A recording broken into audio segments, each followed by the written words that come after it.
वो कौन सा जानवर है जो कभी पीछे नहीं देखता? 5, 4, 3, 2, 1. जवाब जानने से पहले मुझे लगता है कि आपके मोबाइल पर कोई चुपके से नजर रखता है।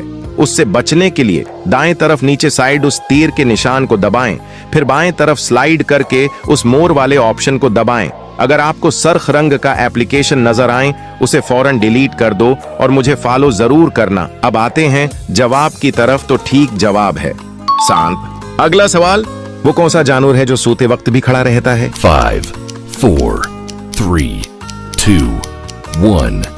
ठीक जवाब कमेंट करें और मुझे फॉलो जरूर करें ताकि मेरे 10,000 फॉलोअर कंप्लीट हो जाए और अकाउंट मोनेटाइज हो जाए। तो ठीक जवाब है घोड़ा। अगला सवाल, वो कौन सी चीज है जो हर जगह जाती है मगर हरकत नहीं करती? 5, 4, 3, 2, 1. ठीक जवाब है सड़क।